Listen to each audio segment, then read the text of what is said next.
Hello my dear students, आइए आज की इस वीडियो में हम बात करने वाले हैं टाइप्स ऑफ प्रोनाउन। यानी कि हम बात करेंगे प्रोनाउन कितने टाइप्स के होते हैं। टाइप्स ऑफ प्रोनाउन बोलिए या काइंड्स ऑफ प्रोनाउन बोलिए, बात सेम है। तो आइए इसको हम पढ़ते हैं। इससे पहले की वीडियो में आप पढ़ चुके होंगे व्हाट इज प्रोनाउन, मतलब प्रोनाउन क्या होते हैं, how to identify pronoun, pronoun को कैसे आइडेंटिफाई करें, और आप सीखे होंगे व्हाई वी यूज प्रोनाउन, हम प्रोनाउन का यूज क्यों करते हैं। तो आपने देखा होगा जितने सेंटेंस थे सब में अलग अलग कारण थे प्रोनाउन के यूज करने का। किसी में नाउन को रिपीटेशन को रोकने के लिए, किसी में अन्य कारण से हम लोगों ने प्रोनाउन का यूज किया था। तो आइए अब हम बात करते हैं टाइप्स ऑफ प्रोनाउन। तो आप हेडिंग बनाएंगे यहाँ पे टाइप्स ऑफ प्रोनाउन। क्या हेडिंग बनाएंगे आप? टाइप्स ऑफ प्रोनाउन, कि प्रोनाउन कितने टाइप्स के होते हैं। ठीक है, यानी कि टाइप्स या काइंड्स बोलिए, बात है कि है टाइप्स ऑफ प्रोनाउन या काइंड्स ऑफ प्रोनाउन। अब आइए इसमें हम पहले टाइप्स की बात कर लेते हैं। एक होता है, यहां पे लिखेंगे टाइप नंबर 1। क्या लिखेंगे?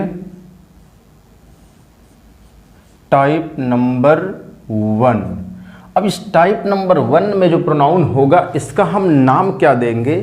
तो आइए इसके नाम का जिक्र करने से पहले इसका एक एग्जाम्पल लिख लेते हैं। समझ गए? और नाम मैं नहीं बताऊंगा, नाम आप बताएंगे। समझ गए? आइए तो सबसे पहले मैं एग्जाम्पल्स लिखूंगा।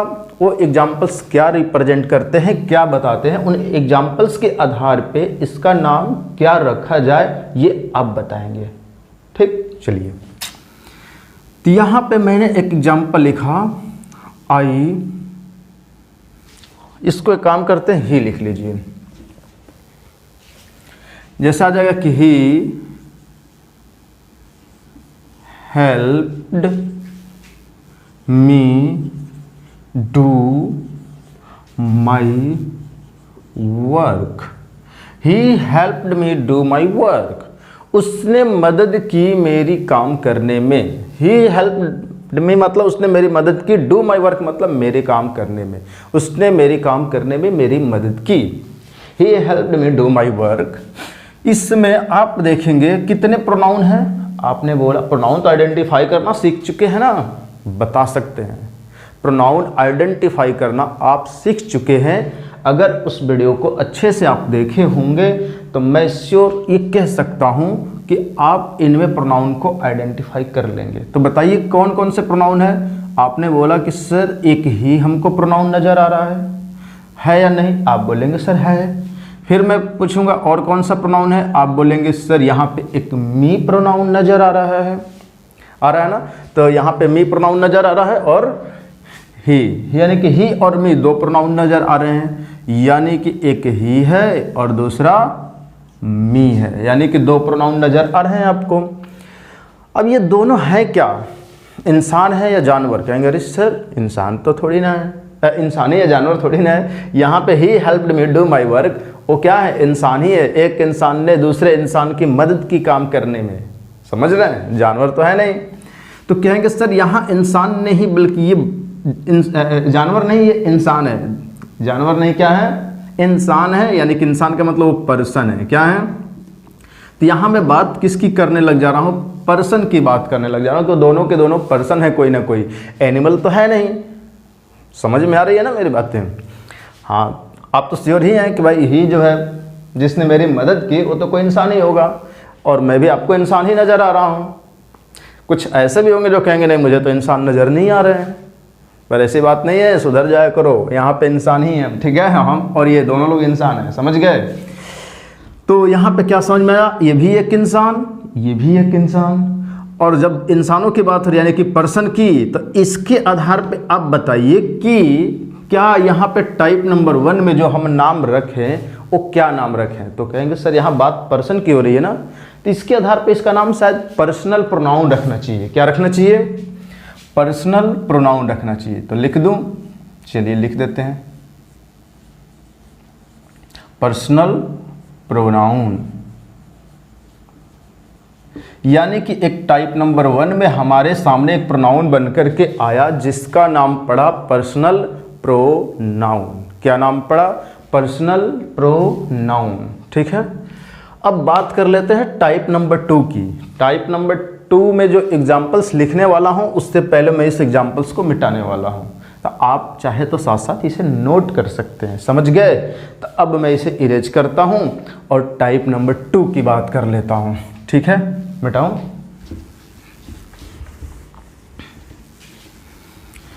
तो जो टाइप नंबर 2 की मैं बात करने वाला हूं यहां पे करने वाला हूं, टाइप नंबर 2। ठीक है, अब इस टाइप नंबर 2 में ठीक है, इस टाइप नंबर 2 में ध्यान से देखेंगे मेरी बात कि जो प्रोनाउन होगा उसका क्या नाम रखा जाए, इसके आधार पे यहां फिर एक एग्जांपल मैं लिखूंगा।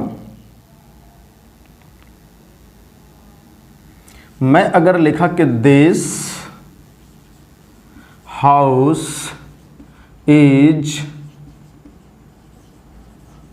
बिगर देन योर्स, एग्जाम्पल मैंने लिखवाया था ना कि बोल रहे हैं this house is bigger than yours, यानी कि ये घर तुम्हारे घर से बड़ा है। समझ में आ रहा है? अब यहां योर्स किसको बता रहा है? आपने बोला सर मुझे ऐसा लग रहा है कि योर्स योर हाउस को रिप्रेजेंट कर रहा है, तो ये केवल हाउस को कर रहा है या योर हाउस को? कहेंगे सर योर हाउस को। इसमें ये योर क्या है? पजेसिव एडजेक्टिव है, तो ये जो किसको किसको बता रहा है? तो कहेंगे सर ये पहली बात की हाउस की बात कर रहा है, नाउन की। तो नाउन को ये रिप्रेजेंट करने का काम किया तो प्रोनाउन है जिसको ऑलरेडी आप सीख चुके हैं। और कहेंगे सर साथ साथ में ये पजेशन भी दिखाने का काम कर रहा है कि ये घर जो है वो किसकी पजेशन है? तुम्हारी है। यानी कि दिस हाउस, ये जो घर है, is bigger than yours. Yours mean your house, यानी कि तुम्हारे घर से बड़ा है ये घर। समझ में आया? इसका मतलब कि यहाँ पे जो योर्स है पजेशन भी दिखा रहा है साथ साथ में, तो इसको पजेशन, पजेशन का मतलब समझ रहे हैं ना? कोई है जो नहीं समझ पा रहा है? पजेशन मीन्स अधिकार, बिल्कुल सही बोला आपने। तो यहाँ पे मैं लिख दूँ पजेशन का मीनिंग अधिकार। क्या लिखूंगा? अधिकार। पजेशन मीन्स अधिकार। समझ में आया? आ गया होगा। पजेशन मीन्स अधिकार। तो ये जो प्रोनाउन है पजेशन दिखा रहा है, अधिकार दिखा रहा है कि इस घर पे किसका अधिकार है? किसका है? यानी कि आपका। और आपका घर से ये घर बड़ा है, मतलब ये घर आपके घर से बड़ा है, ये बताना चाह रहा है। तो आप बताइए कि यहाँ पे प्रोनाउन है या नहीं? और कहीं तो कोई प्रोनाउन दिख नहीं रहा, ये तो एडजेक्टिव है। आप डिटरमिनर में सीख चुके होंगे, डिटरमिनर या एडजेक्टिव बोलते हैं। तो अब आप मुझे बताइए कि योर्स जो लिखा गया है, यानी कि ये कौन सा प्रोनाउन नाम रखा जाए? तो कहेंगे सर ये पजेशन दिखाने का काम कर रहा है। मैं कहूँगा बिल्कुल। तो आप कहेंगे सर क्यों ना इसके आधार पे इसका नाम पजेसिव प्रोनाउन रखा जाए। तो आइए टाइप नंबर 2 में जो प्रोनाउन है इसका नाम हम रख देते हैं पजेसिव प्रोनाउन। Possessive pronoun. चलिए मैंने रख दिया पजेसिव प्रोनाउन। अब टाइप नंबर 3 की बात करने से पहले फिर इस एग्जाम्पल को मैं इरेज करता हूं। यहां से आप इसे नोट कर सकते हैं, फटाक से कीजिए। कर सकते हैं आप। चलिए ठीक है, वीडियो को रोक करके भी आप कर सकते हैं, मैं मिटा देता हूं। ठीक, अब एक टाइप नंबर 3 की मैं बात करने वाला हूं। किसकी? टाइप नंबर 3 की। किधर करो? उधर कर लो। चलिए यहीं पे नीचे ही कर लेते हैं। टाइप नंबर जो 3 है इसका नाम क्या रखा जाएगा ये भी आप ही बताएंगे। ठीक, इस एग्जाम्पल के माध्यम से, जैसे मैंने बोला कि I saw my self in the mirror. I saw my self in the mirror. I saw my self in the mirror. I saw my self, मैंने खुद को देखा, इन द मिरर मतलब मिरर में। I saw my self in the mirror मतलब मैंने अपने आप को मिरर में देखा, यानी कि मैं अपने आप को मिरर में देखा। ध्यान से समझेंगे। तो मैं अपने आप को जब मिरर में देखा तो ये तो रियल हो गया। ये क्या है? इंसान, ये रियल है। लेकिन जब अपने आप को ये मिरर में देखा तो अपने आप को ये देखा जो मिरर में, तो जो मिरर में दिखाई दे रहा था वो तो रियल था नहीं, वो क्या था, वो उसका रिफ्लेक्शन था इसका। नहीं समझ पाए, ये इसकी रिफ्लेक्शन है, नहीं समझ पाए तो आइए यहाँ पे हम एक मिरर बना लेते हैं। यहाँ बना दूँ क्या, चलिए यहीं बना देते हैं। हाँ ठीक है, यहीं पे दिखेगा। ऐसे मान लीजिए मैंने एक मिरर बनाने की कोशिश की, ये है आपका प्लेन मिरर। ये मत सोचिएगा कि मैं फिजिक्स पढ़ाने लग गया, मैं इंग्लिश ही पढ़ा रहा हूँ, ठीक है। हाँ, ये एक इंसान है, समझ गए। हाँ ठीक है, और इसने अपने आप को मिरर में देखा तो मिरर में बिल्कुल फिर यही दिखेगा। तो अब बताइए, इसने मिरर में अपने आप को जब देखा तो यहां पे तो रियल है, ये है ना, और इसके सामने जो खड़ा है इस मिरर में दिखाई दे रहा है, ये खुद रियल तो है नहीं। इस इंसान की ये क्या है, बोलेंगे सर रिफ्लेक्शन है। क्या है, रिफ्लेक्शन। हाँ सही बोला आपने।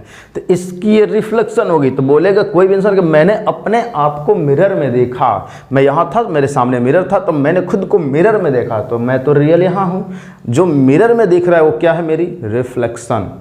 आया समझ में। तो इस आधार पे अगर इस प्रोनाउन का आप नाम रखना चाहें तो आप क्या रख सकते हैं, बताइएगा जरा। हाँ बिल्कुल आपने सही बोला, क्या रखेंगे, रिफ्लेक्सिव प्रोनाउन। क्या नाम रखेंगे,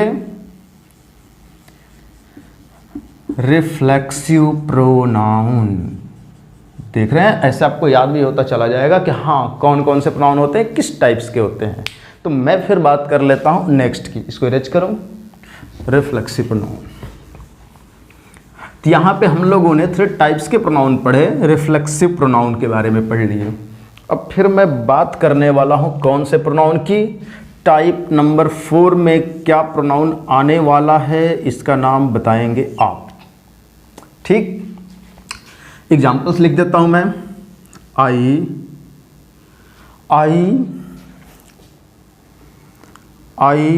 माई सेल्फ विल, या सेल, कुछ भी लिख सकते हैं यहाँ पे, सेल डू दिस वर्क।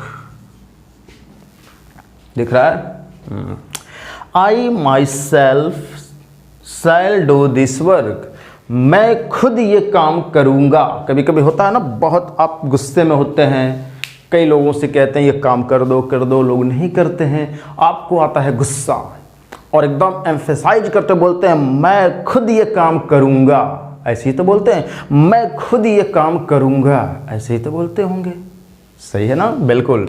तो यहाँ पे आप क्या करते हैं, अपनी बातों को एम्फेसाइज करते हैं, बातों पे जोर डाल करके बोलते हैं। क्या करते हैं, एम्फेसाइज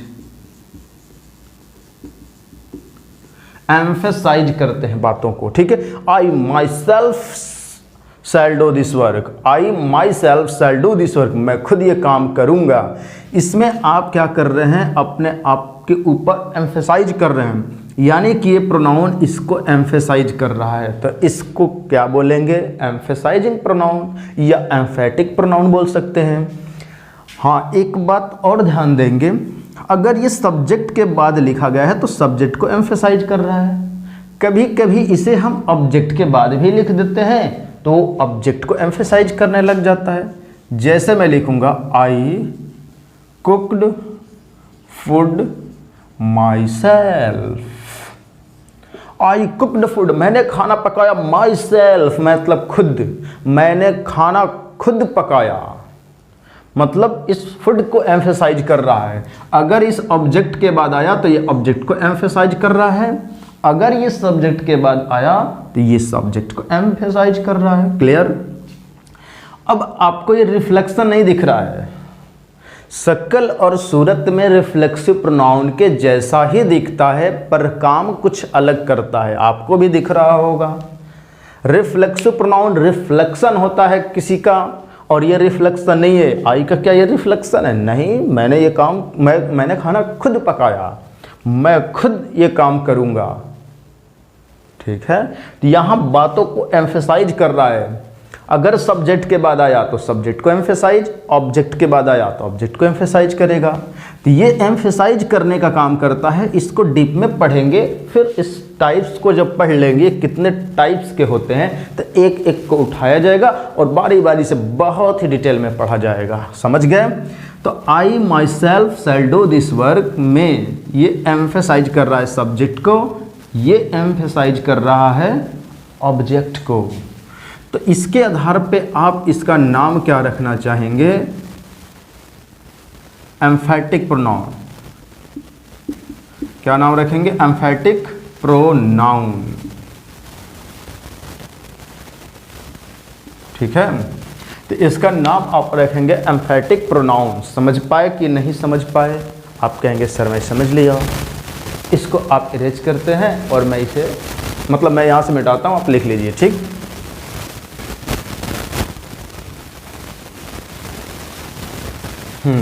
हो गया हूँ। अब टाइप नंबर मैं किसकी बात करने वाला हूँ? 5th की। देख रहे हैं अपने आप ये टाइप बनते जा रहे हैं कि कौन कौन से प्रोनाउन होते हैं, कितने टाइप्स के हो सकते हैं। यहाँ पे आपके सामने सारा का सारा कंप्लीट होने वाला है आज। आइए देखते हैं। इसके लिए भी एक एग्जांपल लिख देता हूँ। जैसे मैंने लिखा this is my car, this is my car, ये मेरी कार है। दिस इज माई कार, ये मेरी कार है। यानी उस कार की तरफ आप इंडिकेट कर रहे हैं, इंडिकेशन कर रहे हैं, समझ रहे हैं, इशारा कर रहे हैं। समझ गए? और इशारे को हम क्या बोलते हैं? इंडिकेट करना या डेमोन्स्ट्रेट करना भी बोलते हैं। ठीक है, तो बोल रहे हैं दिस इज माई कार, ये मेरी कार है। दिख रही है ना? नहीं, चलिए ठीक है, देखिएगी बहुत जल्दी। दिस इज माई कार, ये मेरी कार है। यानी कि यहाँ पे जो दिस है ये क्या है? आप बोलेंगे सर ये दिस तो डेमोन्स्ट्रेटिव प्रोनाउन है। क्या है? डेमोन्स्ट्रेटिव, क्योंकि ये इशारा करने का काम कर रहा है ना।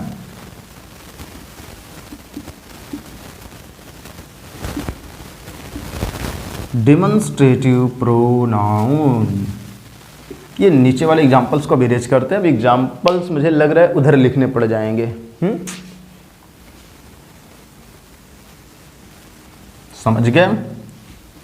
या एक दो एग्जाम्पल्स भी नीचे मैं लिख सकता हूं। आइए डेमोन्स्ट्रेटिव प्रोनाउन एक और टाइप की मैं बात कर लेना चाहूँगा आपके सामने। टाइप नंबर 6 जिसे कहते हैं, जिसे क्या कहते हैं हम लोग? टाइप नंबर 6 कहते हैं। क्या कहते हैं? टाइप नंबर 6 कहते हैं।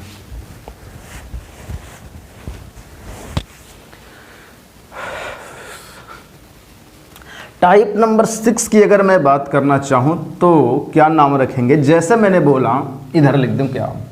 यही लिख देता हूँ। Many of the boys have come. Many of the boys, लड़कों में से बहुत से आए हैं। कितने आए हैं बताइएगा जरा। कहेंगे सर बहुत से। अरे बहुत से छोड़िए, कितने आए हैं उसकी संख्या बताइए आप। 2, 4, 10, 15, 20, कितने? कहेंगे सर मैं कैसे बता पाऊंगा। कहेंगे सर मैं कैसे बता पाऊंगा। मैं कहूँगा क्यों नहीं बता सकते। आप कहेंगे नहीं सर लिखा गया है मैनी ऑफ द बॉयज, लड़कों में से बहुत से आए हैं, बहुत से आए हैं। लेकिन एक्यूरेट तो बता नहीं पाएंगे ना कितने आए हैं। यानी कि कोई डेफिनेट नंबर को बता नहीं रहे कि डेफिनेट कौन से हैं। लड़कों में से बहुत से आए हैं, ये बात समझ में आ रही है, लेकिन कितने हैं कोई डेफिनेट नंबर तो बताइए कि 10 हैं कि 20 हैं कि 25 हैं कि 50 हैं। आप कहेंगे सर कैसे बता सकते, आप क्या बात कर दिए। इसको तो कोई बता ही नहीं पाएगा जब इस सेंटेंस को पढ़ेगा तो कि कितने आए हैं, बहुत से आए हैं, तो बहुत से में तो कुछ भी हो सकता है। समझ रहे हैं ना? यानी कि ये डेफिनेट नहीं है, तो इसको हम बोलेंगे ये इनडेफिनिट नंबर है। समझ गया कि नहीं? एक और एग्जांपल यहाँ लिख देते हैं। Someone has stolen my pen। एक काम करते हैं, इसको नीचे ही लिख देते हैं। Someone has stolen my pen। Someone has stolen my pen। किसी ने मेरी कलम चुरा ली है। पूछेंगे सर कौन चुरा लिया। मैं कहूँगा अरे किसी ने चुरा ली है, हमको क्या पता कौन है। किसी ने मेरी कलम चुरा ली है, लेकिन हमें पता तो नहीं ना है कि आखिरकार वो है कौन। इतना पता है कि अब वो जो मेरी पेन है मेरे पास है नहीं, कोई चुरा लिया है, लेकिन चुराया कौन है इसके बारे में किसको पता है? किसी को नहीं पता। तो बोलेंगे कि सर समवन जो है ये क्या है? कहेंगे सर समवन जो है इंडेफिनिट प्रोनाउन है। यहाँ पे भी इंडेफिनिट को बता रहा है कि डेफिनिट नहीं है, कितने बॉयज़ हैं, तो इसको हम क्या नाम देना चाहेंगे? तो आप बोलेंगे इंडेफिनिट प्रोनाउन। इंडेफिनिट प्रोनाउन क्या नाम रखेंगे? Indefinite pronoun. दिख रहा है ना? हाँ दिख रहा है। चलिए अब आगे ना मैं इसको मिटा देता हूँ, इस पूरे को मैं इरेज करता हूँ। ये 6 हो गए, फिर मिटा करके यहाँ से लिखूंगा, क्योंकि नीचे शायद लिख देने पे अब फिर हो सकता है ना देखिए आपको तो प्रॉब्लम हो जाएगी। तो आप इसे अगर नोट डाउन करना चाहते हैं तो फटाक से कर लीजिए, अगर कर लिए होंगे तो ठीक ही है। चलिए तो मिटा दूँ, मिटा देते हैं। आइए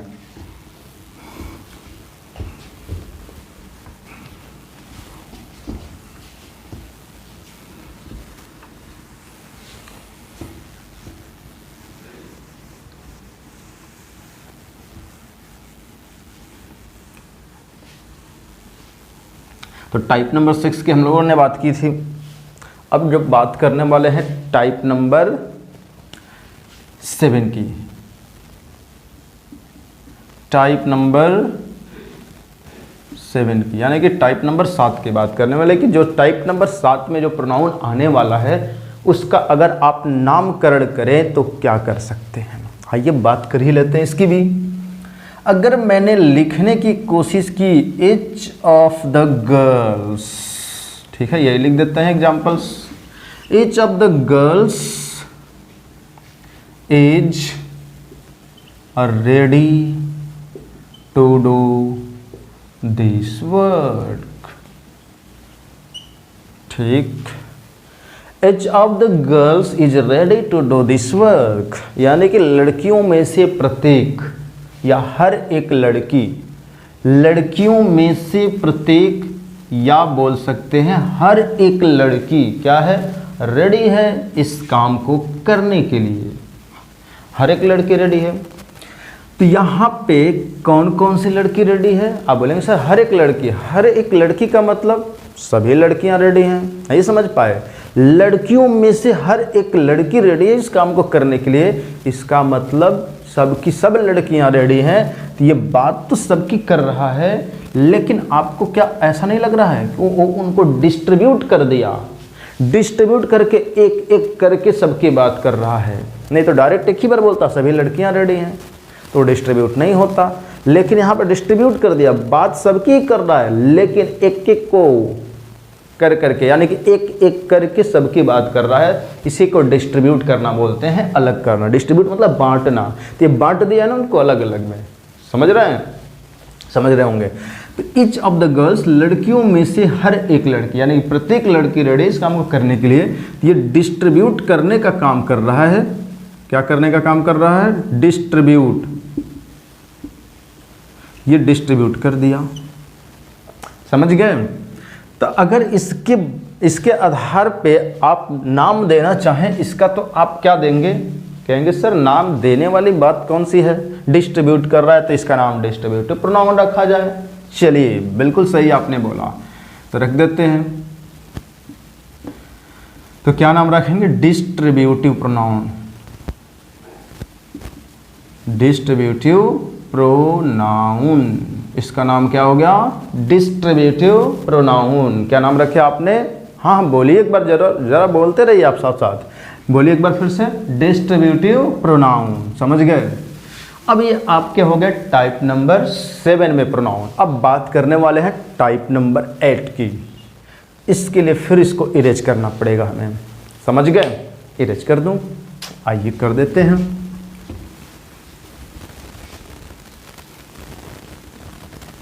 तो अब टाइप नंबर, मैं 7 के बाद 8 की बात कर लेना चाहूँगा। ये हो गया आपका टाइप नंबर 8। अब टाइप नंबर 8 में जो नाम आने वाला है उसका भी नाम आप ही बताएंगे, ठीक? अच्छा चलिए इस बात को, अच्छा ठीक है पहले एक एग्जाम्पल ही लिख लेते हैं, ठीक है? मैंने एक एग्जाम्पल लिखा, रमन एंड शिवम। ये दो लड़के हैं, रमन एंड शिवम। समझ में आया? ये कहाँ के लड़के हैं? तो ये मेरे कोचिंग में पढ़ने वाले लड़के हैं, रमन एंड शिवम। हेल्प मतलब मदद करते हैं, किसकी? आप बोलेंगे सर ईच अदर, एक दूसरे की। ईच अदर मतलब एक दूसरे की मदद करते हैं, समझ गए? तो Raman and Shivam help each other, Raman और शिवम एक दूसरे की मदद करते हैं। कहने का मतलब क्या कि रमन हेल्प करता है शिवम की और शिवम हेल्प करता है रमन की। यही इसका मतलब हुआ ना, कि ये हेल्प करता है उसकी और ये करता है इसकी। नहीं समझ पाए? जैसे मैं इसको समझाने से पहले एक थोड़ी सी मैथ्स की छोटी सी टॉपिक उठाना चाहूँगा, अगर आपकी इजाज़त हो तो उठा लो, उठा लो। हाँ चलिए आइए उठा ही लेते हैं। कितने अच्छे बच्चे हैं, आइए देखिए। मैंने यहाँ पे लिखा 2/3। अगर इसको मैंने उल्टा करके इसको लिखने की कोशिश की 3/2, तो ये एक फ्रैक्शन है, ये भी एक फ्रैक्शन है। इसका ये कौन सा फ्रैक्शन कहलाएगा?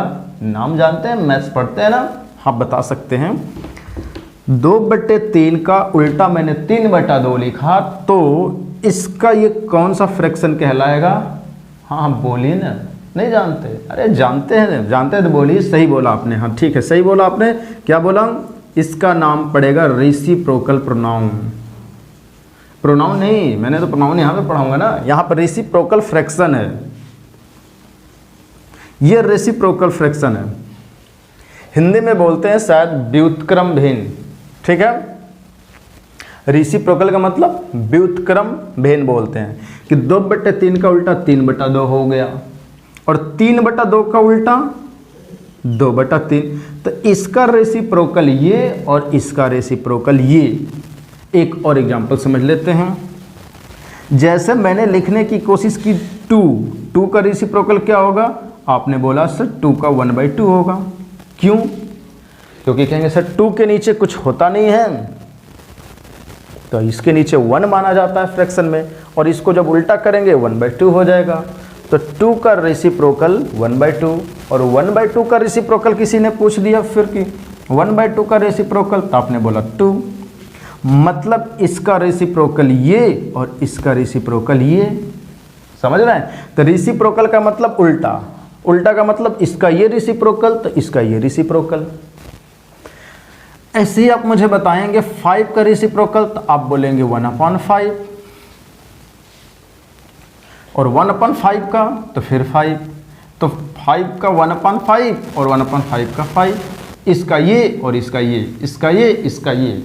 आपको वैसे नहीं दिख रहा है कि इसने मदद की इसकी और इसने मदद की इसकी, मतलब ये इसकी हेल्प करता है, ये इसकी हेल्प करता है, ये इसकी हेल्प करता है, ये इसकी हेल्प करता है। आपको बिल्कुल इसी की तरह दिख रहा है। इसका उल्टा ये और इसका उल्टा ये, इसका उल्टा ये। समझ रहे हैं? इसका उल्टा ये और इसका उल्टा ये, मतलब 2/3 का उल्टा 3/2 और 3/2 का उल्टा 2/3। तो इसको हम बोलते हैं रेसिप्रोकल फ्रैक्शन। लेकिन यहाँ पे प्रोनाउन है, बिल्कुल रेसिप्रोकल की तरह यूज कर रहे हैं, तो इसको हम क्या बोलेंगे? इसको हम बोलेंगे रेसिप्रोकल प्रोनाउन। क्या बोलेंगे? Reciprocal pronoun. तो आपने नाम सही चुना। तो आइए इसको हम क्या कर देते हैं, लिख देते हैं रेसिप्रोकल प्रोनाउन। लिख दो? चलिए बिल्कुल लिख देते हैं।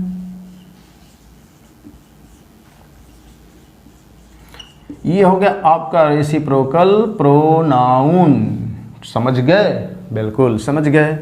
आइए अब इसको इरेज करके एक अगले टाइप की तरफ बढ़ते हैं, उसका भी नाम देखते हैं क्या हो सकता है।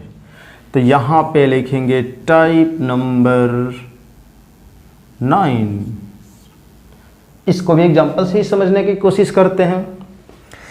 आइए एग्जाम्पल में सबसे पहला चीज हम देखते हैं, आई नो द गर्ल। मैं उस लड़की को जानता हूँ। किस लड़की को? I know the girl whom you met yesterday, जिससे तुम कल मिले थे। ठीक। आई नो द गर्ल, मैं उस लड़की को जानता हूँ, whom you met yesterday, जिससे तुम कल मिले थे।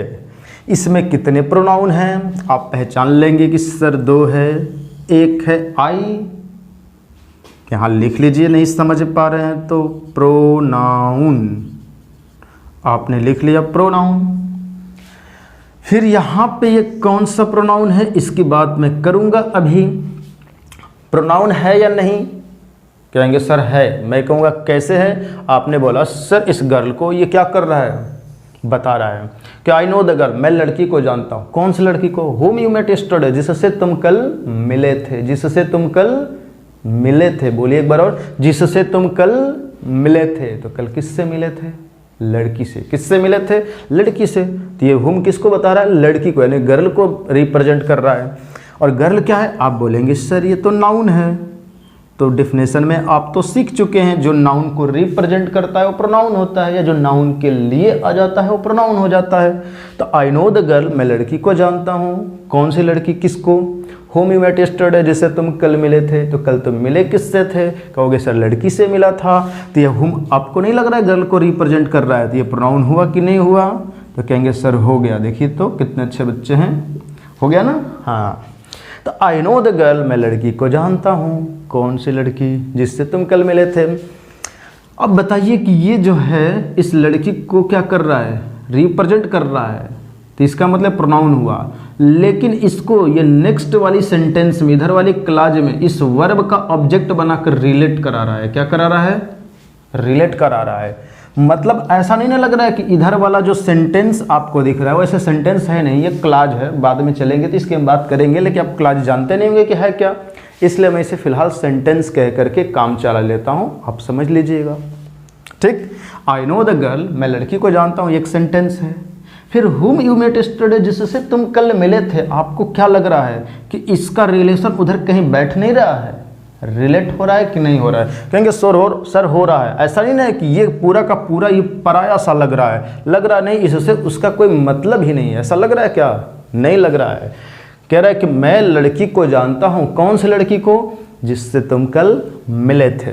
तो जिससे तुम कल मिले थे यानी कि ये लड़की को उधर रिलेट करा रहा है। ऐसा नहीं लग रहा है कि ये बिल्कुल ही अलग है और ये whom you met yesterday ये बिल्कुल ही अलग है, ऐसा तो है नहीं।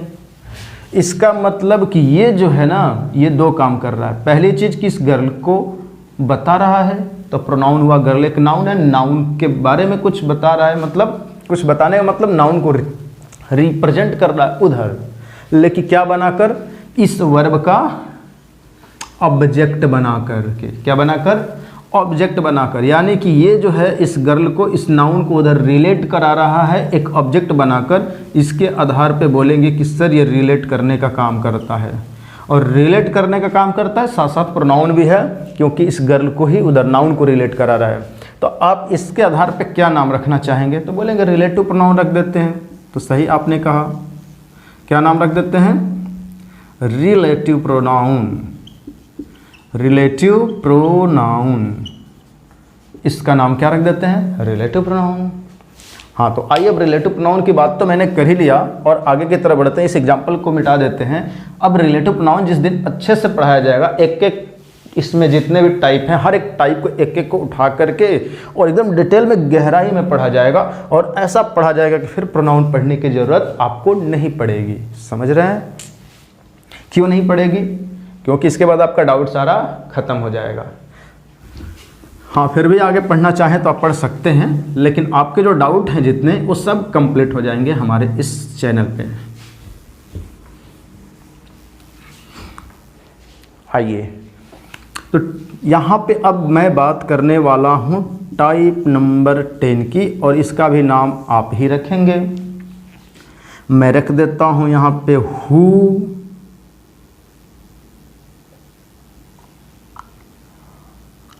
लड़े रख देता हूँ, हु केम यस्टरडे, कल कौन आया था। हु केम यस्टरडे, कल कौन आया था। हु केम यस्टरडे, कल कौन आया था। आप बताएंगे प्रोनाउन कौन है, आप कहेंगे सर ये है हु, कल कौन आया था, इसका रिप्लाई आप देंगे कोई ना कोई नाउन आएगा कि सर रमन आया था, अमन आया था, मोहित आया था, रोहित आया था, मयंक आया था, ऐसा कुछ नाम बोलेंगे, समझ रहे हैं। तो इनके आंसर्स में कोई ना कोई नाउन आएंगे। ये किसी नाउन को ही तो बता रहे हैं, किसी का नाम जानना चाह रहे हैं कि हु केम यस्टरडे, कल कौन आया था, तो ये प्रोनाउन हुआ। और प्रोनाउन के साथ साथ ये क्वेश्चंस भी करने का काम कर रहा है, तभी तो यहाँ क्वेश्चन मार्क्स लगा है, दिख रहा है ना। तो हु केम यस्टरडे, कल कौन आया था, तो ये एक तरह से क्वेश्चंस कर दिया। क्या कर दिया? क्वेश्चन कर दिया, प्रश्न पूछ दिया। जब प्रश्न पूछ दिया तो सेंटेंस बन गया इंट्रोगेटिव। तो जो इंट्रोगेटिव बन गया, क्वेश्चंस पूछने का काम कर देता है, उसको हम बोल देते हैं कौन सा प्रोनाउन? Interrogative pronoun. बिल्कुल सही कहा आपने। क्या बोल देंगे इसको? Interrogative pronoun.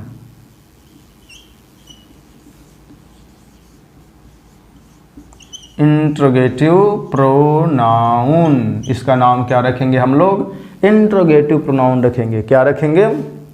Interrogative pronoun. क्या नाम रखेंगे? Interrogative pronoun. ठीक है। तो 10 टाइप्स के आपके प्रोनाउन हुए इंट्रोगेटिव प्रोनाउन। आइए एक टाइप्स की और बात कर लेते हैं, या 2 टाइप की भी कर लेंगे आप कह रहे हैं तो यहाँ पे मैं एक लिख दे रहा हूँ, टाइप नंबर 11। क्या नाम रखा जाएगा? आइए एग्जाम्पल से समझते हैं। इसी के नीचे एग्जाम्पल लिख देते हैं। मैंने लिखा व्हाट, फिर लगाया नोट ऑफ एक्सक्लामेशन, देख रहा है। मैंने लिखा व्हाट और लास्ट में फिर मैंने क्या लगाया? Note of exclamation. मैंने बोला what, you don't know the name of Mahatma Gandhi? You don't know the name of Mahatma Gandhi, मतलब MG। मैंने बोला what, you don't know the name of Mahatma Gandhi. देखिए ध्यान से सुनिए आप। जैसे मैंने बताया महात्मा गांधी के बारे में कि महात्मा गांधी जो हैं एक बहुत ही महान व्यक्ति थे, नाम ही है महात्मा, तो वो एक बहुत ही महान व्यक्ति है नहीं थे, लेकिन अभी भी वो है हम लोगों के बीच। भले वो क्या हो गए हैं, गुजर गए हैं, लेकिन फिर भी लोग उन्हें याद करते हैं। ठीक है। चलिए, तो मैंने बताया कि महात्मा गांधी नाम के व्यक्ति थे, बहुत ही महान थे, जिनको जो देश को आज़ाद कराने में, हमारे इस इंडिया को आज़ाद कराने में, ठीक है ना, वो बहुत बड़ा उनका रोल था। तब तक इसी बीच में आप लोगों में से कोई खड़ा हुआ लड़का और बोला sir who is Mahatma Gandhi? Mahatma Gandhi who is Mahatma Gandhi? Mahatma Gandhi कौन थे? मैं हो जाऊंगा आश्चर्य, हो जाऊंगा कि नहीं? मैं इसलिए आश्चर्य हो जाऊंगा कि इतने फेमस व्यक्ति और इसी देश में तुम रहते हो और महात्मा गांधी को नहीं जानते, तो आश्चर्य होना तो बनता ही है। मुझे लगता है तुम पैसा कभी देखे ही नहीं कि नोटों पे उनकी फ़ोटो है। यानी कि ऐसा मुझे लगेगा एकदम कि तुम पागल से इंसान हो। मैं आश्चर्य हो जाऊंगा कि भाई कहाँ से तुम टपक गए, इस धरती पे आ गए और इतने बड़े हो गए जो तुम महात्मा गांधी को नहीं जानते। तो मैं जाहिर सी बात है कि ऐसा बोलूँगा, व्हाट बोलूँगा ना। कोई भी बोलेगा भाई, जब अचानक आप पूछेंगे महात्मा गांधी कौन थे, तो आप बोलेगा व्हाट, क्या तुम महात्मा गांधी को नहीं जानते, या क्या तुम महात्मा गांधी का नाम नहीं जानते? आश्चर्य में तो यही बोलेगा what, you don't know the name of Mahatma Gandhi, क्या तुम महात्मा गांधी का नाम नहीं जानते? ये व्हाट को आश्चर्य में आप बोल रहे हैं, एक्सक्लेमेशन के साथ बोल रहे हैं कि व्हाट, ऐसे बोले व्हाट, क्या?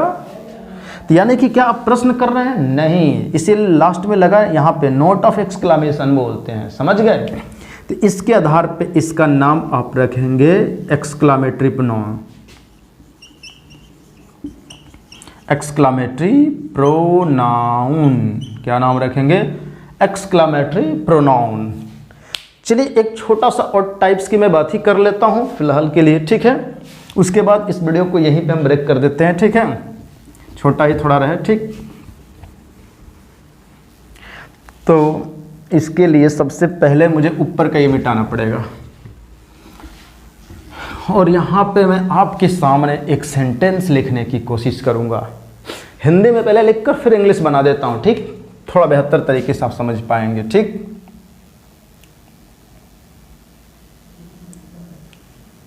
मैंने एक हिंदी में लिखा, पढ़िएगा जरा। जो लड़का वहां खड़ा है वह मेरा भाई है। वह मेरा भाई है। मैंने एक सेंटेंस लिखा, आप पढ़िएगा जरा। जो लड़का वहां खड़ा है वह मेरा भाई है, यही मैंने लिखा ना? हाँ, यही लिखा। चलिए ठीक है, इनको भी इरेज कर देता हूं, आप लिख लिए होंगे। ठीक, आइए। जो लड़का वहां खड़ा है वह मेरा भाई है। अब इसकी इंग्लिश जो हम बनाते हैं, जानते हैं कैसे बनाते हैं? आइए देखते हैं। आप लोग ऐसे बनाते हैं, द बॉय, क्या लिखते हैं? The boy who. The boy who का मतलब जो लड़का, जो लड़की द गर्ल हु लिखेंगे, समझ गए? जो आदमी द मैन हु लिखेंगे, जो औरत द वुमेन हु लिखेंगे, समझ गए? तो द बॉय हु, जो वहां खड़ा है, the boy who is standing there. The boy who is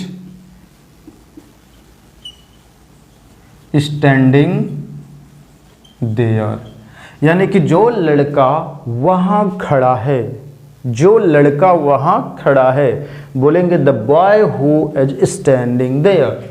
the boy who is standing there, जो लड़का वहां खड़ा है वह मेरा भाई है। अब इसको इंग्लिश में बनाएंगे, वह मेरा भाई है, तो बनाते हैं कि ही इज माई ब्रदर। क्या लिखते हैं? He is my brother. ऐसा ही बना देते हैं बहुत सारे लोग कि the boy who is standing there he is my brother, ऐसे लिखते हैं। द बॉय मतलब, द बॉय हु मतलब जो लड़का, इज स्टैंडिंग देयर वहाँ खड़ा है, वह मेरा भाई है, को फिर ट्रांसलेट कर देते हैं ही इज माई ब्रदर। क्यों करते हैं? क्योंकि यहाँ पर वो हिंदी को देख लेते हैं कि हिंदी में वह है, तो इंग्लिश में हमें ही लगाना पड़ेगा, और जो कि सरासर गलत हो जाता है। क्या हो जाता है? गलत हो जाता है। इसकी यहाँ पर ज़रूरत ही नहीं है, फिर भी हम लिख देते हैं। क्यों? क्योंकि हम हिंदी से इंग्लिश में ट्रांसलेट करने की हमें आदत सी हो गई है कि हिंदी में वर्ड टू वर्ड ट्रांसलेट करते हैं, बातों को समझना हम भूल चुके हैं। बस डायरेक्ट हिंदी से इंग्लिश ट्रांसलेट कर देते हैं, हमारी हो जाती है समस्या, जैसे हो गई यहाँ पे। अब ये गलत क्यों है, आइए इस बात को समझते हैं। वहाँ पे ही की ज़रूरत नहीं है, समझ रहे हैं क्यों? अब मैं बताता हूँ। आप लिखेंगे यहाँ पे द बॉय, फिर थोड़ी सी जगह छोड़ेंगे, फिर लिखेंगे इज, फिर लिखेंगे माई ब्रदर। क्या लिखेंगे? अब बताइए कि द बॉय आपको क्या नज़र आ रहा है? हाँ बोलिएगा जरा। सब्जेक्ट, बिल्कुल सही आपने बोला। क्या नज़र आ रहा है आपको? सब्जेक्ट। तो बोलेंगे द बॉय, सब्जेक्ट के बाद ये क्या है? वर्ब। आप सेंटेंस ऐसे ही तो पढ़े हैं कि सर सब्जेक्ट के बाद में हम वर्ब लिखते हैं। क्या लिखते हैं? वर्ब। तो the boy is my brother, लड़का मेरा भाई है। लेकिन कौन सा लड़का मेरा भाई है? अब उस लड़के को बताना पड़ेगा ना। बस इतना बोल लेंगे लड़का मेरा भाई है। लड़का मेरा भाई है तो भाई लड़का ही तो भाई होता है, लड़की थोड़ी ना भाई होती है। लड़की किसी की भाई है बताइए? नहीं, लड़की बहन हो सकती है, लड़का ही भाई होता है। लेकिन पूछेंगे सर कौन सा लड़का भाई है, तब थोड़ी सी लॉजिक वाली बात होती। यानी कि आपको लग रहा है इस लड़के को क्वालिफाई करने की ज़रूरत पड़ गई, कोई ना कोई एडजेक्टिव जैसा कुछ देना पड़ेगा, कौन वाला लड़का मेरा भाई है। तो यहाँ पे मैंने एक क्लॉज लिखने की कोशिश की कि who is standing there, who is standing there, यानी कि जो वहाँ खड़ा है। अब ये पूरा का पूरा जो मैंने बीच में लिखा आपको लगना चाहिए कि पढ़ करके कि ये बॉय को क्वालिफाई कर रहा है कि the boy who is standing there, जो लड़का वहाँ खड़ा है ना वो मेरा भाई है। तो the boy who is standing there ये एक एडजेक्टिव का काम कर रहा है, आगे चल के पढ़ेंगे, एडजेक्टिव क्लॉज है, ठीक है। तो the boy who is standing there is my brother, तो ये सब्जेक्ट है, सब्जेक्ट के बाद डायरेक्ट हमको वर्ब लिखना है। आप क्या कर दिए, सब्जेक्ट के बाद फिर सब्जेक्ट लिख रहे हैं, तो गलत नहीं हुआ। मतलब ये बिल्कुल ऐसा बन गया जैसे कि यहाँ पे मैं लिख दूँ, ऐसे बन गया कि द बॉय ही, या ऐसा बन गया कि Ram he is a boy, ऐसा बन गया। अब बताइए Ram he is a boy, क्या मतलब बना इसका? यहाँ पे जब सब्जेक्ट लिखे हैं तो फिर इसके लिए प्रोनाउन की क्या जरूरत पड़ गई? इसमें पड़ी नहीं पड़ी? वही चीज़ आपको नहीं लग रहा? द बॉय लिखे, फिर ही की क्या जरूरत है? डायरेक्ट वर्ब लिखिए। ये तो पूरा का पूरा एडजेक्टिव बना ना इस बॉय को क्वालिफाई करने के लिए। तो इसमें इस प्रोनाउन की कोई ज़रूरत नहीं है, लेकिन लोग अपनी नासमझ की वजह से लोग लिख देते हैं, तो इसको हम हिंदी में बोल देते हैं अनावश्यक सर्वनाम। इसकी कोई आवश्यकता नहीं है, फिर भी हम गलती से लिख देते हैं। इसी को इंग्लिश में बोलते हैं रेडुडेंट प्रोनाउन। क्या बोलते हैं? रेडुडेंट प्रोनाउन। एक बार बोलिएगा ज़रा। हाँ बोलिए, रेडुडेंट प्रोनाउन। तो आइए मैं इस अगले टाइप्स की बात यहीं पे कर देता हूँ। रेडुडेंट प्रोनाउन, ये नीचे वाला मिटाऊँ या ऊपर वाला? आइए ये सब मिटा देते हैं, ठीक है। और इसकी टाइप्स की हम बात कर लेते हैं। जो अगले टाइप में नाम मैंने क्या बोला, एक बार फिर से पढ़िएगा। हाँ, तो यहाँ पे जो हम टाइप की बात कर रहे थे, तो ये कितना टाइप है? टाइप नंबर 12 है शायद, ठीक। तो इसका नाम रखेंगे क्या? रेडुडेंट प्रोनाउन। इसका नाम रखेंगे रेडुडेंट प्रोनाउन। रेडुडेंट, REDUDANT, रेडुडेंट प्रोनाउन, ठीक। हिंदी में बोलेंगे अनावश्यक सर्वनाम, क्योंकि इसकी आवश्यकता नहीं है, हम पागलों की तरह लिखते जा रहे हैं बस, ठीक। तो यहाँ पे हम लोगों ने 12 टाइप के प्रोनाउन पढ़े। अब एक एक प्रोनाउन को डिटेल में हमको उठा करके पढ़ना है। उनसे रिलेटेड क्वेश्चंस कितने बन सकते हैं, एग्जाम में कैसे कैसे क्वेश्चंस पूछ सकते हैं, उन सब के बारे में जिक्र करना है, ठीक है। तो आज के लिए बस हम इतना ही पढ़ेंगे कि हमारे टाइप्स ऑफ प्रोनाउन क्या क्या हुए, किस प्रकार से बने, इनकी चर्चा हमने किया। अब इनके बारे में डिटेल से नेक्स्ट वीडियो में। तब तक आप बने रहे हमारे इस चैनल पे, और ऐसे ही बहुत सी अच्छी अच्छी वीडियो आपको मिलती रहेंगी। Thank you.